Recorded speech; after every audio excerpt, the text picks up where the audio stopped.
बाजार में भी निकल जाता है। आपने देखा बाजार में बालक को शर्म आती है? अरे बाजार में है, सब लोग खड़े हैं, यहाँ महिलाएं हैं, यहाँ पुरुष हैं। नहीं आती। क्यों नहीं आती? उसमें राग है ही नहीं। इसी प्रकार साधु अपने आप को बालक के समान समझता है।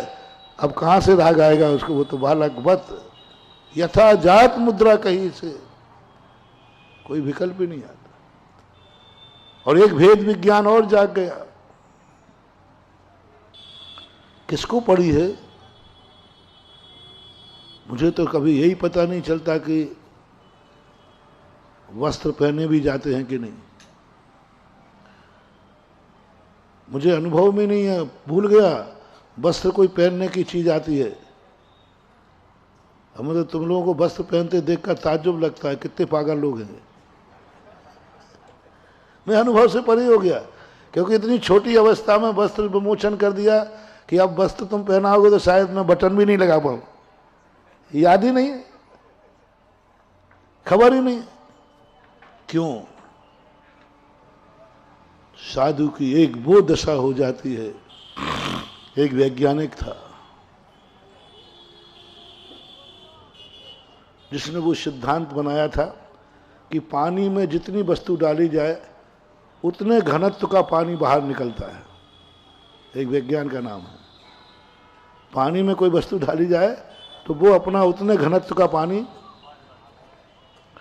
और ये नहाते समय उसको ज्ञान में आया, नहाते समय, और वो नग्न होकर नहा रहा था।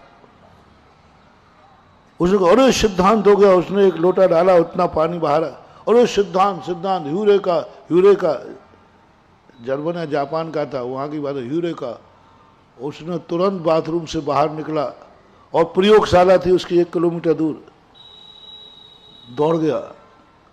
सब लोग कह रहे अरे नंगा जा रहा है, ये नंगा जा रहा है, ये नंगा जा रहा है, देखो पागल हो गया, पागल हो गया। उसको कुछ भी पता नहीं कि मैं बिना वस्त्र का हूं, होश ही नहीं। उसे ये भी पता नहीं कि दुनिया, वो तो कहा मिल गया मिल गया मिल गया। उस सिद्धांत को प्रयोगशाला में उसको लिखना था। यूरेका यूरेका कहते हुए चला गया, यूरेका यूरेका। लोगों ने कहा पागल रेखा पागल हो गया। और प्रयोगशाला में उसने अपने जो सिद्धांत था उसको सीधा लिखा, प्रैक्टिकल किया। उसके बाद देखा अरे वो तो कपड़े नहीं बना। अब वो इतना शर्मा कि अब लौटने को तैयार नहीं, वगैरह मुझे कपड़े लाओ क्योंकि अब उसको होश आ गया। होश तो पहले भी था। अब वो नहीं निकल रहा, बोले बाहर निकला जैसे गया था, बोले नहीं नहीं मैं कपड़े नहीं पहने हूं। क्योंकि उसको एक ऐसी वस्तु मिली थी जो तत्क्षण की थी। बस हम लोग भी होश ही नहीं है। यूरेका, हमें तो मिल गया मोक्ष, मिल गया मार्ग, मिल गया सच्चा रास्ता। कहाँ होश पड़ी है? कौन मुझे देख रहा है, कौन पागल कह रहा है? कहाँ पड़ी कि मैं वस्त्र पहने हूं कि नहीं? पता ही नहीं चलता कि मैं नग्न हूं। अभी तुम्हारे कपड़े खींच ले जाए ना फाड़ के, तो तुम वो जो फर्श बिछाया ना, ये चब्बे लपेटते फिरोगे, कहीं आड़ में छुपते फिरोगे, क्योंकि तुम्हें महसूस हो रहा है कि मैं कपड़े से रहित हूं। जब सही दशा प्रकट हो जाती है, कभी महसूस ही नहीं होता है कि मैं दिगंबर हूं। महसूस ही नहीं होता कभी कि मैं कपड़ों से रहित हूं। मैं नग्न हूं यह भी खबर नहीं है।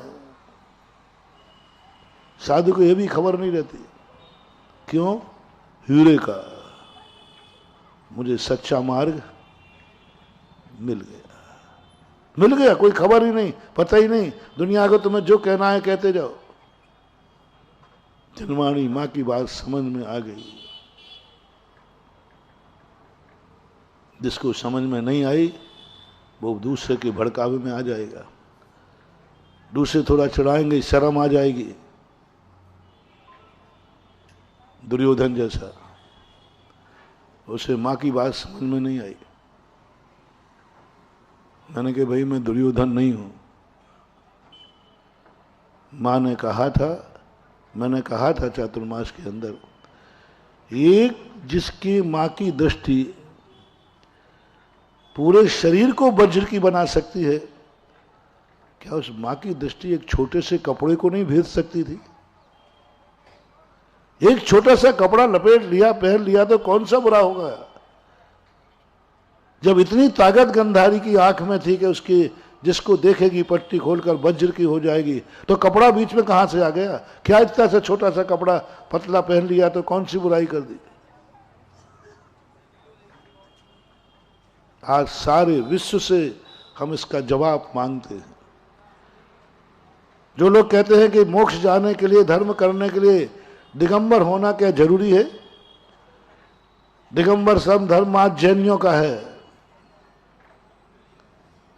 जैन धर्म में दिगंबरत्व है? नहीं। वैष्णव दर्शन में सबसे ज्यादा महाभारत में इससे बड़ा उदाहरण क्या चाहिए? एक मां अपने जवान बेटे को, जवान नहीं, दुर्योधन उस समय बाप नहीं दादा बन चुका था, उस बेटे को अपने सामने नग्न बुला रही है, नग्न मुद्रा बुला रही। क्यों? कपड़े को भेज देती? नहीं महानुभाव, सावधान। बंदो धूम विदीदो यदि समणो छट्टिया जीवम हवदिवाना हवदि बंदो मदम्मी जीवेद काय चेठामी बंदो धूम विदीदो यदि समणो छट्टिया शब्दम। 2000 वर्ष पहले पूज्यवर कुंद कुंद स्वामी ने लिखा कि जीव की बराधना हो या ना हो तो भी तो अहिंसक हो सकता है, लेकिन एक धागा भी तेरे शरीर पर है तो तू अमर नहीं हो सकता। ये सिद्धांत बंदो ध्रुव विधि दो, ध्रुव उबद यानी परिग्रह, एक धागा भी है तू वज्र का नहीं हो पाएगा। नियम बना दिया, धूम विधि दो यदि समणो छट्टिया सब्बम। इसलिए मोक्ष जाने वाले श्रमण संपूर्ण परिग्रह का त्याग कर देते हैं। ये यहां जैन आगम की गाथा है। और उधर उन्होंने गंधारी कहती है कि नहीं, दिगंबर होके आ जा। तो नहीं आया, वो नहीं आया। रास्ते में थोड़ी कह दिया, अरे माँ को तो हमेशा छोटा बच्चा दिखता है, तू तो शर्म कर। माँ को तो हमेशा लगता है कितने बड़ा हो जाए बच्चा, तो तू तो शर्म कर, इतना बड़ा होकर माँ के सामने नंगा जाएगा। अब दुर्योधन में तो अकल थी नहीं, क्योंकि जब जन्मा था तो गधा बोला था, गधा। तो जोशियों ने कहा था ये जिंदगी में कभी अपनी अकल से काम नहीं करेगा, दूसरे की अकल से करेगा। आप लोगों के जन्म पे क्या क्या बोला? लोग मैं बता देता हूं क्या बोला। यदि सतमार्ग यदि तुम दूसरों के कहने पर छोड़ देते हो, तुमने कोई नियम लिया, कोई धर्म किया, दूसरे के बहकामे में छोड़ दिया, तुम दूसरे के बहकामों में आकर के गुटखा खाने लगे, शराब पीने लगे, जुआ खेलने लगे, गलत मार्ग पे चले गए। जैसे आप लोग कहते हैं महाराज जी मैं क्या करूं, मेरी मेजॉरिटी है। एक लोगों का बहाना है, महाराज जी मैं क्या करूं, मेरी मेजॉरिटी ऐसी है, मेरे दोस्त यार ऐसे हैं, वहां बिना इसके चल नहीं सकता, ऐसा लोग कहते। जब जब तुम्हें ये बात ध्यान में आए कि ये मार्ग अच्छा है, ये नियम अच्छा है, ये व्रत अच्छा है, उसके बावजूद भी आप अच्छा मान रहे हैं, लेकिन आप नहीं कर पा रहे क्योंकि आपकी मेजॉरिटी ठीक नहीं है। लोग, 4 लोग क्या कहेंगे, समझ लेना आपके जन्म पर गधा बोला है, प्रमाण पत्र दे दिया मैंने। अपन कहाँ के तुम्हारी मम्मी से पूछता फिरूंगा, और मम्मी को पता नहीं है, क्योंकि आजकल छोकरे अस्पताल में होते। मेरे पास थर्मामीटर है। जब जब तुम्हें अच्छे कार्य करने में करना चाहते हो, लेकिन दूसरे के कारण नहीं कर पा रहे। मैं मंदिर जाऊंगा, लोग क्या कहेंगे, मैं रात में नहीं खाऊंगा, लोग कहेंगे अरे भगत जी धर्मात्मा बन गए बहुत। दो चार लोग दोस्त तुम्हें चढ़ा देना तो तुम नियम तोड़ देते हो। बस समझ लेना इसी का नाम दुर्योधन है, जो सतमार्ग को, अच्छी नीति को, अच्छे धर्म को दूसरे के कहने पर छोड़ देवे, इसी का नाम तो दुर्योधन है। तुम्हें गुरु की बात ध्यान में नहीं आई कि गुरु ने मना किया था? तुम्हें मां की बात ध्यान में नहीं आई कि मां ने मना किया था? मां ने मना किया था, एक बेटा बाहर जा रहा है, एक गलत कार्य मत करना। तुझे उस मां की बात ध्यान में नहीं आई, मां की बात झूठी कर दी और तुमने जाकर के सामने वाले की बात मान करके और गलत कार्य कर लिया। जब जब जिस जिस कार्य में मोटिवेशन, जो जो कार्य में तुम्हारी आत्मा अच्छा मान रही है, तुम्हारी मां ने जिस कार्य को करने को कहा है, तुम्हारे गुरु ने जिस कार्य करने को कहा है, जिनवाणी में जिस कार्य को करने को कहा है, तुम दूसरों के कहने पर, दूसरों के डर से, लोग क्या कहेंगे, दूसरों के बहकावे में यदि तुमने वह छोड़ दिया है, पत्थर की लकीर मानना। तुम्हारे जन पर कहीं ना कहीं गधा बोला था, भली तुमने नहीं सुना हो, और तुम मर करके वही दशा होगी जो दुर्योधन की हुई है। वही दशा होगी जो दुर्योधन की हुई है। कोई नहीं बचा सकता तुझे, क्योंकि तेने किसकी अवज्ञा की है? किसने किया? मां ने मना किया था और वही तूने कर डाला। मां ने मना किया था, वही कर डाला तूने, मना वही कर डाला। क्यों? बोले मां क्या करूं, सब लोग। बस दुर्योधन ने यही तो कहा, जब ओहो माता ने कर्म ठोक लिया। मैंने अपनी जिंदगी भर की साधना, मैंने संकल्प किया था कभी पट्टी, और बेटे के मोह में मैंने पट्टी खोल दी। मैं भी भ्रष्ट हुई, मेरा भी संकल्प टूट गया और बेटे को भी नहीं बचा पाए। ये क्या किया बेटा तूने? बोले क्या कहें, लोगों ने मुझे भड़का दिया, तो इतना बड़ा होकर नंगा जाएगा, लोग क्या कहेंगे? तो मुझे उनकी बातों में मैं आ गया तो अब मर गया। तुम लोग किन किन की बातों में आते हो? मेरी बातों में तो आओगे ही नहीं, क्योंकि मैं तुम्हारा गुरु हूं ना। मां की बातों में तो आओगे ही नहीं, क्योंकि वो तुम्हारी मां है ना। जिनवाणी की बातों में तो आओगे ही नहीं, क्योंकि वो जिनवाणी मां है ना। तो किसकी बातों में आओगे? जो तुम्हारा दुश्मन पक्ष का है। उपदेश देने वाला, इतना भी दुर्योधन को अकल नहीं आई कि जो मुझे समझा रहा है वो मेरे दुश्मन पक्ष का है, मेरा क्या हित सोचेगा। तुम्हें इतनी भी शर्म नहीं आई, इतना भी सोच नहीं है, जो मुझे समझा रहा है ये संसारी प्राणी है, स्वार्थी है, ये गलत कर रहा है और मुझे भी गलत मार्ग पर, इतनी भी अकल नहीं आई तुम। कितनी बातें हैं जो आप गुरु कह रहे हैं, समझा रहे हैं बार बार, फिर भी तुम्हें समझ में नहीं आ रहा है। कोई बात नहीं, मैं तो रास्ता बता देता हूं। मां समझा रही है, फिर भी तुझे समझ में नहीं आ रहा है, कोई बात नहीं, रास्ता बता रहा हूं। दुर्योधन की जो दशा हुई वही तुम्हारी होगी। इसलिए मां ने कहा, बेटा यदि इतना ही सब हो सकता तो मैं तेरे कपड़े उतारने को क्यों कहती। संसार की मां तो वो है जो कपड़े उतारती नहीं बल्कि पहनाती है, और मैंने उतारने को क्यों कहा? क्योंकि कपड़े उतारे बिना तू अमर नहीं बनेगा। तूने मां की बात पर संदेह किया? आप लोग जानो, आपका काम जाना है। मैंने उन महान भाव से कहा, मैं तो दुर्योधन नहीं हूं। मेरी जिनवाणी मां ने कहा है, यदि तू अमर होना चाहता है तो दिगंबर होके आ जा, तो अमर हो जाएगा।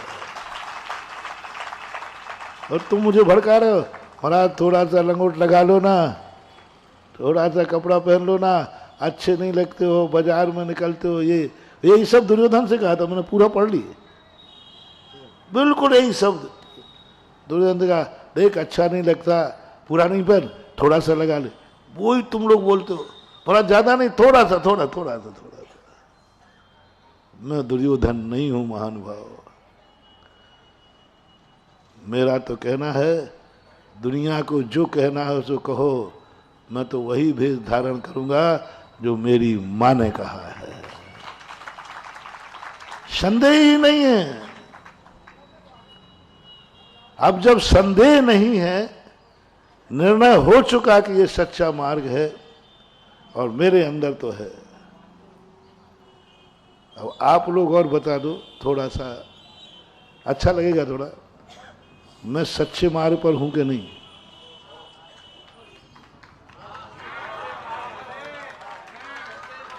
सच्चे मार्ग पे हूं बस। तो अब मैं क्यों नहीं घोषणा कर सकता हूं कि आज मैं तुम्हारे लिए इतना पावन हूं कि पैर धो रहे हो। वायदा करता हूं कल मैं इतना पावन होऊंगा कि तुम मस्तक से अभिषेक करो।